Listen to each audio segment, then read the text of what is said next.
Well, good afternoon, everyone. Welcome back to AVX Live. I'm Joe Gilderson, President of Corporate Audio Visual Services, and I am once again joined by my co-host, our Creative Technology Director, Mr. Ryan Finch. Did you like my air quotes? Yeah, it was very nice, very nice. You know what else is really nice that I figured I'd tell you about while we're live? You tried to send me a direct I chat, saw it. and you posted them as public comments. So I did see that, yes. well done, well done. I'll go ahead and delete them for you, but It's okay. No That's big nice. deal. So speaking of creative technology, we're going to be discussing some creative technology today. We are. Yeah, it's going to be fun. Before we get to that, I would say we've had a very busy last 2 months, specifically with hybrid events.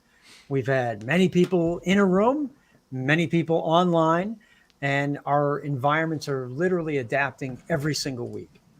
So that's kind of the reason for today's topic of discussion, which is going to be the fundraising meter. Woo! That was it. unplanned. So we got fundraising meter. Bam! But There you go. You can find that at fundraisingmeter.com. We're going to be referring to that all day long. Ryan, since we're here, why don't you tell people how they can find us? I would be happy to. You can find us on Facebook, on LinkedIn, on YouTube, and they're all live Wednesdays, 1 p.m. I know, wow. Every Wednesday, 1 o'clock, provided that we don't get too busy, which sometimes happens, but we're gonna try to do it weekly. Anyway, while you're there, drop us a comment. Be part of the show. If you ask a question, we'll answer it live. That's the value of doing it live. I know a lot of you watch this afterwards, but if you watch it live, leave a comment. Why not? And while you're at it, like, share, subscribe, all the above. Super helpful, much appreciated. And yeah, thank you. It really lacked the impact of the smashing, but it's okay. Oh, It's well, okay. you know what? You did it in the words now, so I don't feel like I need to say it's like reading off a PowerPoint. You don't do Okay. that. You don't read word for word. All right. Customer Maybe service we'll is serving change your that. customers. It's a famous Yeah. quote we have around here. Yes, it is. Well, listen, let's talk about our creative technology for today. I would We're love to. bringing back episode 19 guest. Ryan, do you remember episode 19? That was May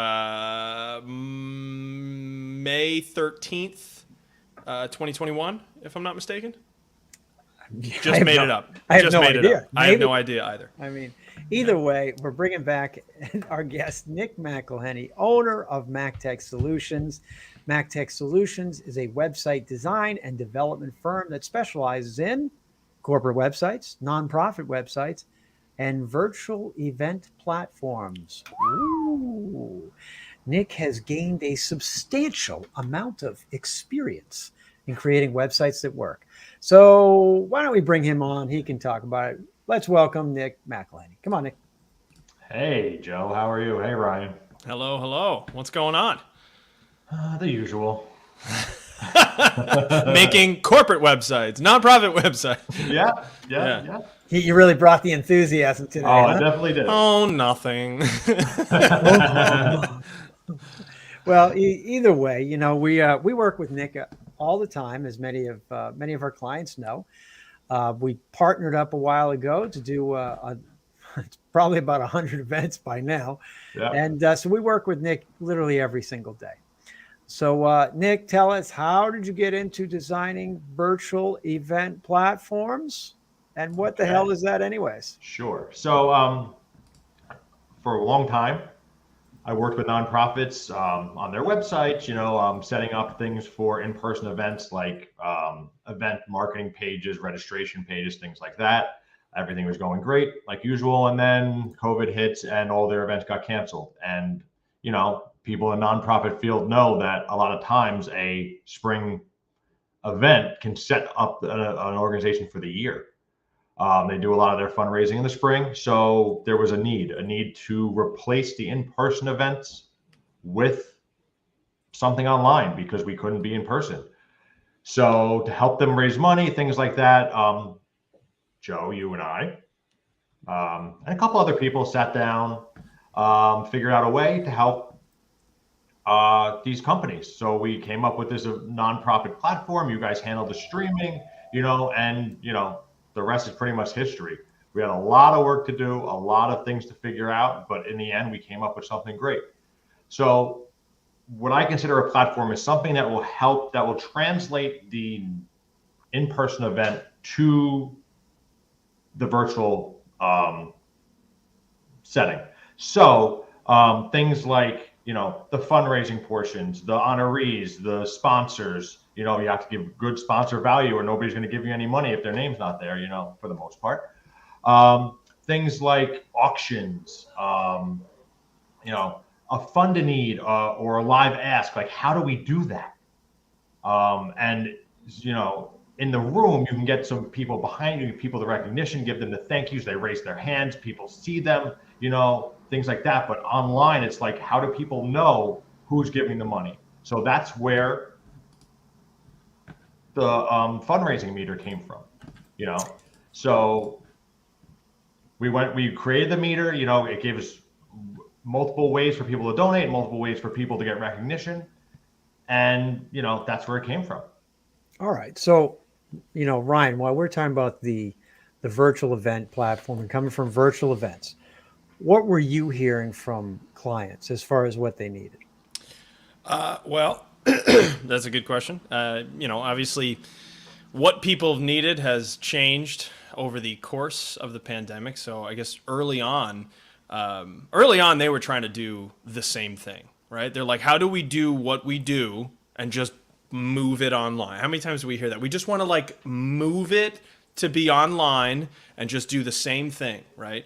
So a lot of, to Nick's points, a lot of those themes are pretty consistent with the honorees. We had the sponsors, we had, program, and it was really about just like Nick said, creating a format and a forum really for that to work. I always think it's pretty funny how the needs have kind of changed over time. Whereas first it was especially on the video production side, you have to quite literally explain technology to everyone just to get to a base level of understanding. And it was everybody needed, the most fundamental Zoom help or, help with whatever, computer help, we were in the help me make this computer work now space. And that I think was kind of, different for us. But, it was about trying to raise everybody's collective technology competence just high enough so that we could get something to happen, right? And, so again, when we talk about a platform, it's, something exists, but it only is as good as people are able to use it. And so I think our role really was about being, service providers and really walking people through, through how things work and explaining just very, fundamental, rudimentary concepts to them just to get them to understand what we're offering. And then as, the pandemic went on, of course, now people get a little bit more savvy. They understand more about what you're saying. And it's like, all right, well, what else you got? Now I need more, right? So then, we had to keep reinventing things. But, but certainly, a similar thread for a lot of people going through the pandemic. And now Joe's got the website up. Is that things had to just develop and continuously update, right? Well, that is it, right? It does have to develop and update. And that's a constant. I think that's what we're seeing right now everywhere. But, and I know that's how Nick came up with the fundraising meter, which is really interesting because we have seen some of that over the course of time in various capacities. And because a very high percentage of our clients are nonprofits and in the healthcare fields, there's certain things that they like and don't like. But the fact of, Nick, you'd mentioned giving recognition. I think that's really interesting, because it almost seems like you might be engaging the audience a little bit. Is that a good thing? I mean, what are we doing? I mean, of course. Yeah. So the more we engage, the better. So getting people involved, you see your buddy gave something, you're going to give something, things like that, just like in the room. So try to recreate that momentum. Yep. Keeps the momentum running. Whoever's doing, if there's a live ask during the event, you have an auctioneer, or you have somebody in a nonprofit organization that's good at it. They can keep the momentum going. People's names keep popping up. Thank yous keep showing. And over the course of when it was virtual, a 45-minute to a 1-hour event, there's a fair amount of donations coming in. Instead of just great. asking for it and hope, and nobody knows how much is actually coming in. Hey, Ryan, do we have some samples we can show maybe? Yeah. Let's see what you got. We do. Well, I mean, where do we want to start? You want to start with something? Let's start with maybe what we saw online, and we'll gravitate towards the hybrid and in-person experience. All right. Well, starting with something online, right? So recreating that fundraiser experience. So obviously we have our host. This happened to be John Berman, who is a news anchor.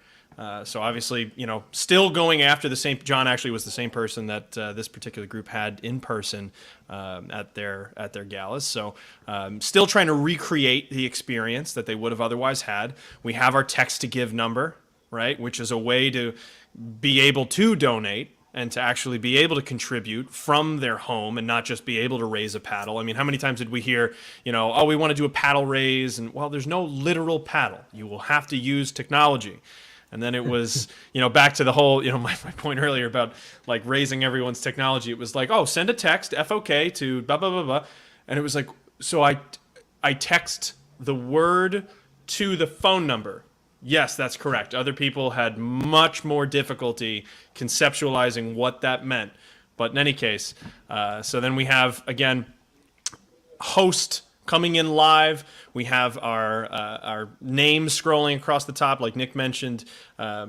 Seeing that your friend had donated sometimes is enough to say, wow, my name's got to be up there too. So these things updated in real time so that we can, again, get that sense of involvement, that sense of community involvement and momentum. And of course, we have the visualization of that, the meter off to the left-hand side that would slowly rise, hopefully not slowly, hopefully quickly, but it would rise throughout the course of the event in keeping with the actual funds raised at that time. So again, recreating the experience, but in this case, it's just a purely visual format, and you have to find ways to actually depict these things.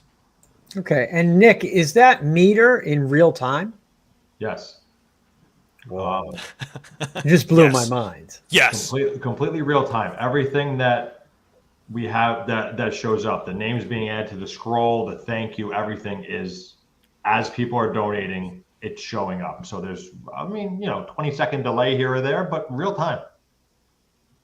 Very impressive creative technology. Hey, I see what you did there. Nice. All right. Okay. All right.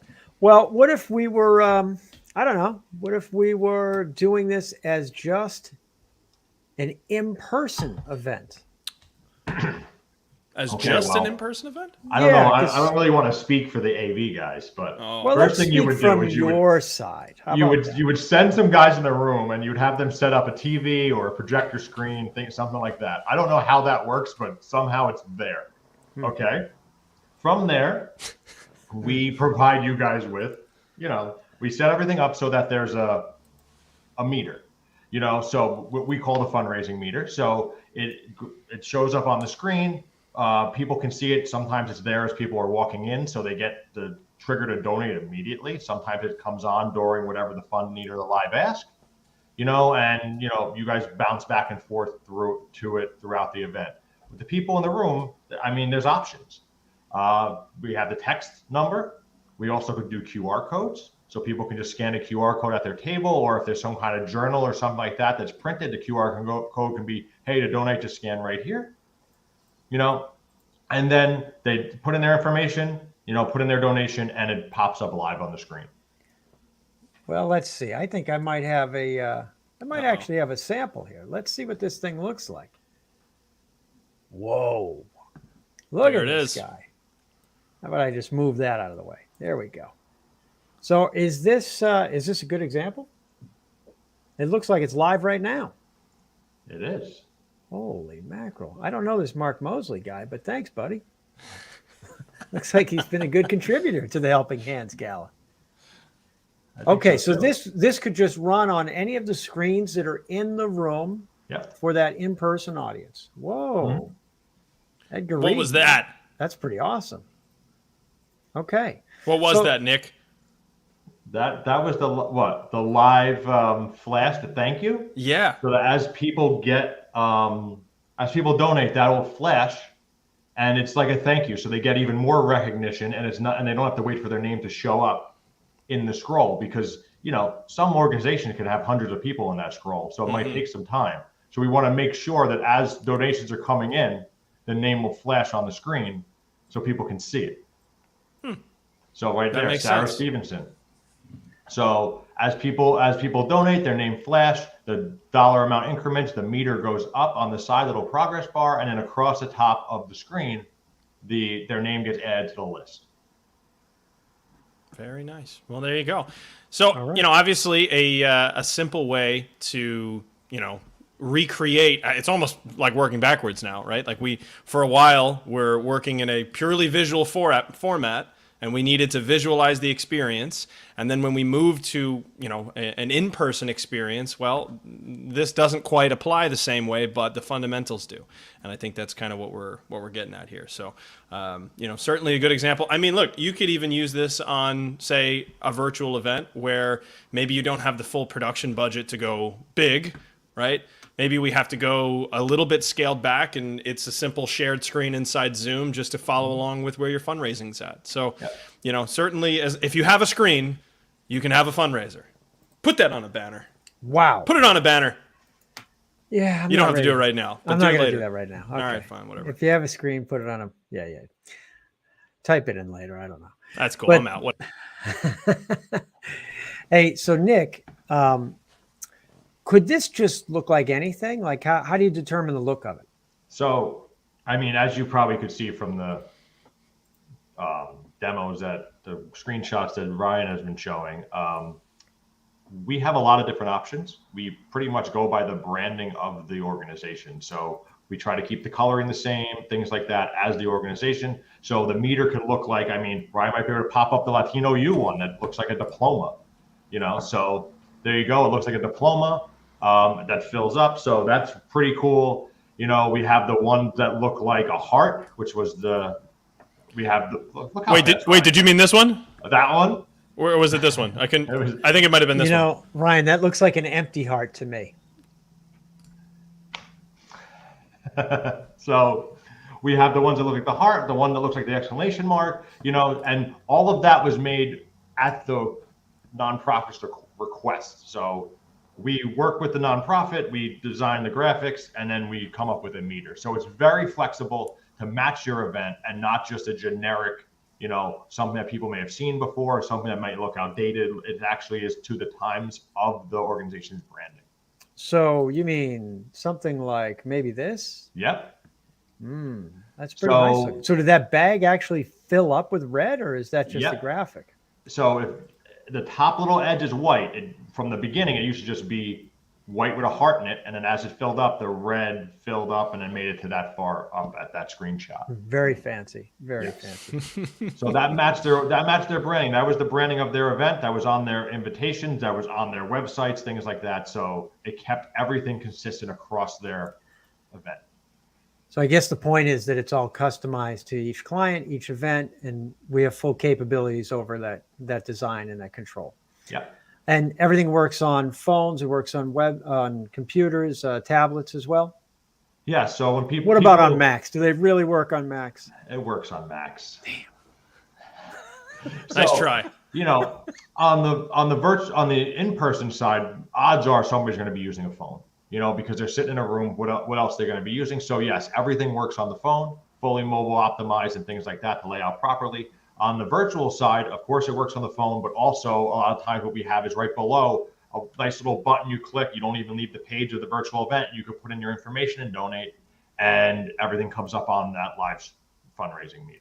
So we seem to have the functionality covered for both phone, Macs too, and desktop computers, so Windows PCs. Wow. So does it work on Internet Explorer 6?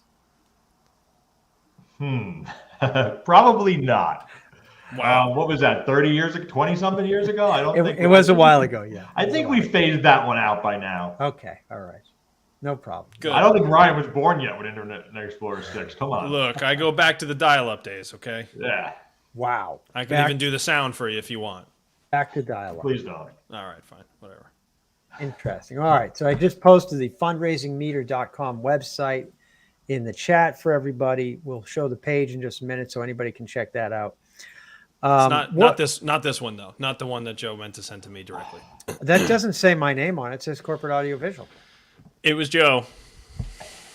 Nobody's going to believe that. There we No go. one. That's the no one one we will wanted. believe that. There you go. Look at how nice that is. That was sent by Corporate Audio Visual Services. Smart guy. Yeah.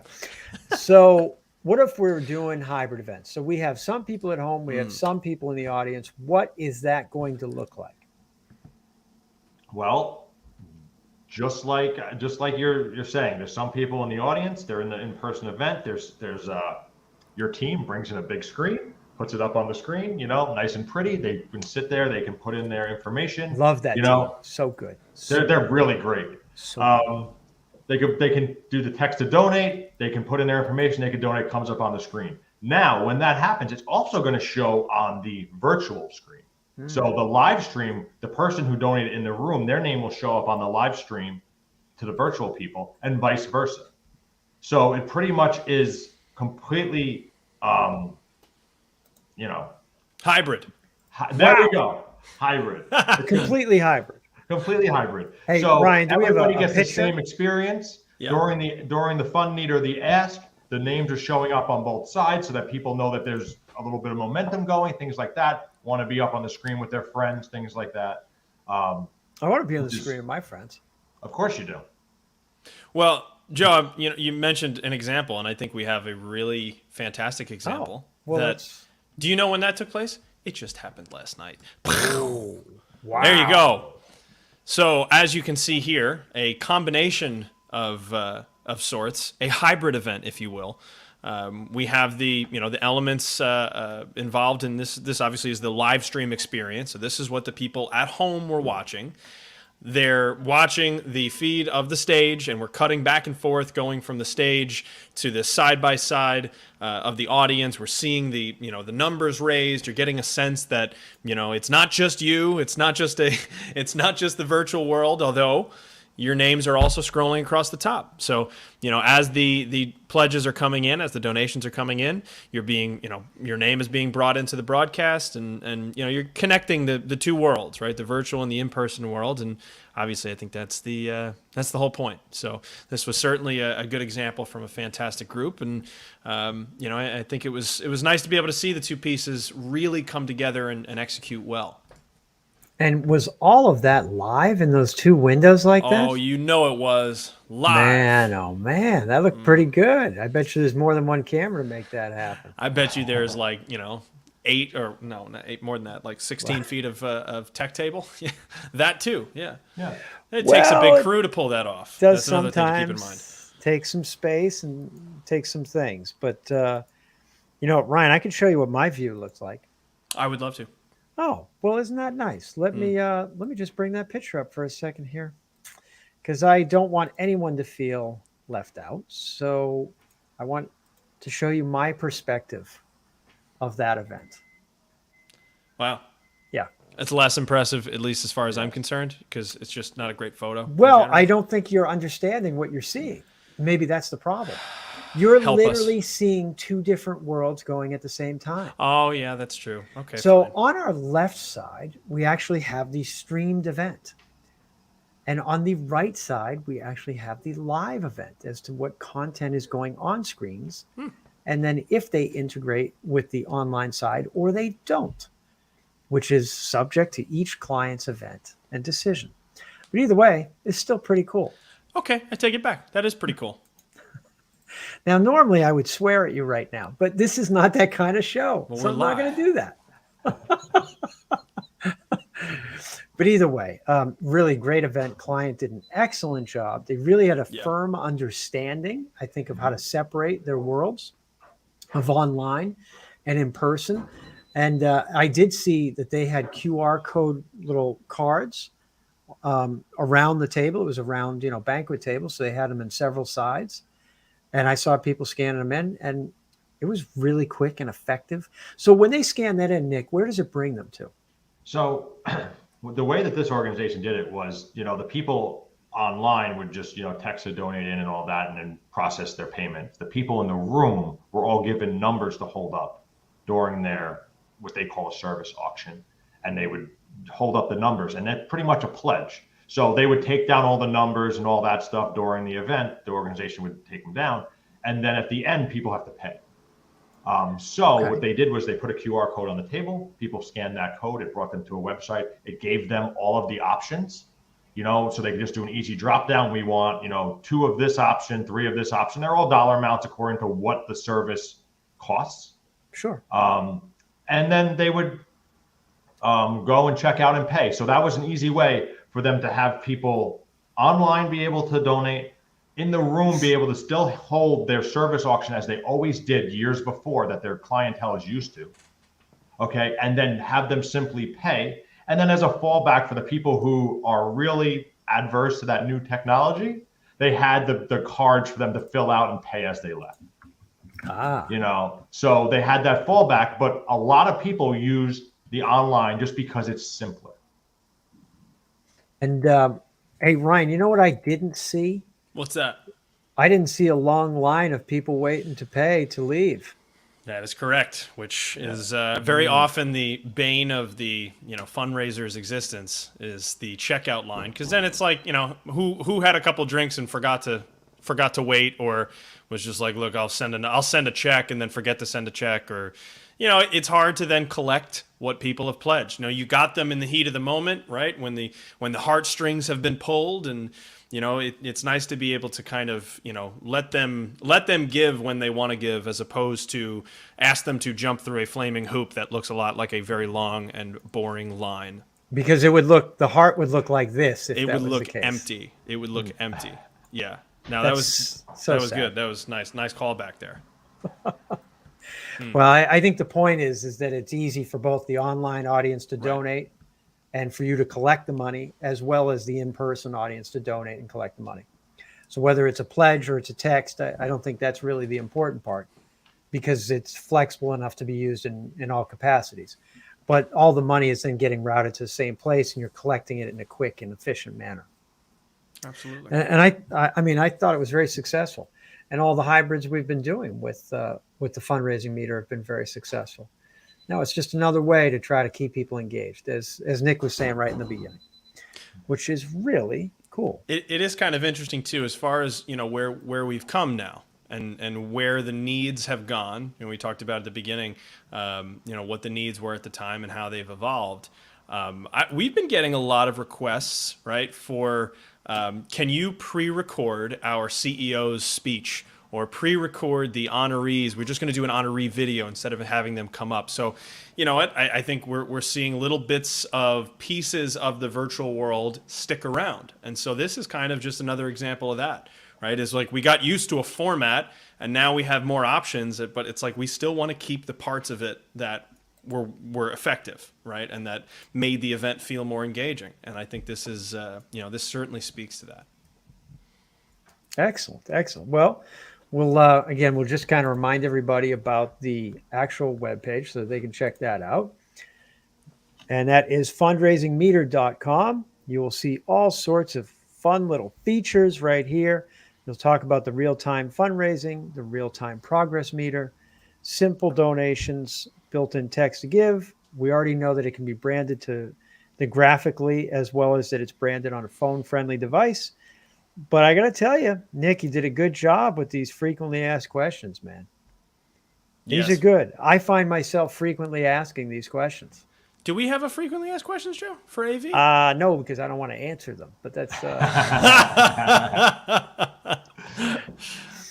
we probably should. We're gonna have to have Nick build it. That's what we'll do. Why does this cost so much? Well, it's a lot of work. There you go. You're gonna have to go to the frequently asked questions. Because there's a 16-foot long table of people that make it happen. Yeah. Do you really need all that space? Yes. It's actually pretty easy. Yeah, I mean, we had 10 people working on the program last night, and 2 of them were just for the virtual side, and then I don't know what those other 8 were doing, but it seemed like they were doing a lot of work. But either way, for everybody, they can check out fundraisingmeter.com. The frequently asked questions section is very good. Obviously, very simple contact form at the bottom, because this is what Nick creates for everyone else as part of the service. So we know that this works. Yeah. But we've had really very good responses from everybody. So everybody check that out. And, if there's any complaints, we send those to Nick at, no. No, you're not going to have any complaints. The service has been working excellent. Like I said, we've worked probably about 100 events together, many of them having the fundraising meter in some capacity. Mm-hmm. I think there is no one right way or wrong way. Some have a progress meter, some do not. Some have dollar amounts. If someone, say Ryan donated, $5,000, some might just have Ryan's name. So it really is up to, I think each nonprofit, each organization knows their audience. They have a really good feel for who their donors are and how they would like to be recognized. And then I know Nick has adapted the program just to reflect that. Yeah, and that's a good point. A lot of organizations say, I don't like this because I don't want to put a goal. Or what if we don't hit our goal? Or things like that. So sometimes there is no dollar amount or goal, and it's just recognition. It's just people's names scrolling across the screen and that they donated and there's a thank you. It doesn't have to be a dollar amount. There doesn't have to be a meter. There doesn't have to be anything like that. It can just be a very, very simple thing just to give people recognition. Well, I think it's a good tool. Ryan, have I missed anything on the fundraising meter? I have one question. All right. Nick, what if there's a match? Okay, so the way the match works, in our back end, it's a manual process. So what we do is, when a lot of times the auctioneer or anything, or someone will say, like, for the first $20,000, we have a match. Okay, so we'll hit a point in the program where that $20,000 will be hit. The auctioneer will say, thank you, everybody. We hit the $20,000 match. And in our system, we will go in and we will bump that meter up $20,000 so that people can see it go up. So they can see it. And that way it gives a little bit of, we hit our goal. Right. We at least hit that goal. Maybe if they didn't hit the full goal of the thing, they at least hit the goal of, we made the match. Okay. So we have that ability. And during the show, we can work with whoever's handling the auctioneer or the executive director, whoever's handling the ask or the fund and need. We can, vibe side, virtual side, we can work with them to make sure it all looks like we're doing this completely smoothly. Great. And then how about a virtual silent auction? Can we still do that? Yes, we can do the silent auction. I was afraid you were going to ask me about a live auction. No, because I know the answer to that one. Not a great idea. Not a great idea. For the hybrid audience. As we've said, there is a little bit of a delay. It would be an unfair advantage for people in the room, and that's not what you want, right? Yeah. So it is what it is. But the virtual, and I was going to say, this is actually something that has come up for me, at the very least, was, again, another piece of the virtual world that is now following us into the hybrid setting, are people saying, I don't really want to give up a whole room just for stuff on a table. Why don't we just let them bid on it mobily, and then we don't have to worry about coordinating all that? I'm like, yeah, that sounds like a great idea. So yes, of course. So when our virtual platform we built in the online auction ability, so the silent auction. So we can put all the products on there. People can bid. We can close the auction at whatever time the organization wants it to be closed. So instead of, like you said, having tables in a room, we can just, put a QR code on the table, maybe a nice little stand with some pictures of the highlighted items, things like that. And then people snap the QR code, go to the site and bid on their things. And now, on the other hand, if you really don't want to reinvent any wheels and you really want those tables, we can do the same thing. Just put QR codes for each item, and people can bid on those items online instead of having to fill it out on the paper. So that's an option also.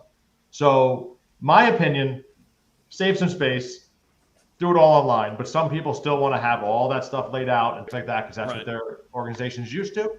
Either way, we can help. Very impressive. I mean, I'm impressed. You should. Me be. too. Oh yeah. You should be. I'm happy I could impress you, Joe. Well, I mean, it's little things that are impressive, and if this helps people raise money, Yeah. and that helps their organizations do better, and they're able Mhm. to help all of their own clients and the people that come to them for support, then I think we're doing a good job. So Mhm. this is a great service. So everybody, again, check it out, fundraisingmeter.com. I think that was pretty easy to find. Any questions, there's a contact form right there. You can always send a note right to Nick directly. He will respond. He's very responsive. And if not, you can reach out to Ryan or myself. Perfect. But either way, we're going to, I think that's about all we can say about fundraisingmeter.com today. I think we've covered it all. Deal. Okay. Well, then, Nick, you're going to stay on while we wrap up today. Sure. I mean, we might even give you something to say. Finch, you can give him something. Let's wrap this show up and give. That's a great idea. Okay, here we go. Nick, where do these shows take place? Facebook, LinkedIn, and YouTube. That's excellent. What do we want people to do while they watch? Smash that like button. Hell yeah. Or subscribe button. Subscribe button, like button, smash it. You smash whatever button you want. Yeah, That's just okay. And smash then something. and then what times and days do we do this show? Wednesdays at 1. This is great. Look, we're indoctrinating our audience. That's great. Excellent. That's great. All right. Well, I think did you cover all my points? Man, I didn't even get to do my thing. Oh, crap. Anyway, we chop up the little bits and pieces, right? The chunkable, thank you, Andrew Castellano at Shark Creative. The chunkable bite-sized pieces of this show in small, short-form content that you can find later on Instagram and Facebook. So also keep an eye out for that. Excellent. All right, everyone. Thank you very much for your time. Nick, thank you very much. You were the true brains behind fundraisingmeter.com. And Mr. Finch, always a pleasure. We'll see everyone next week.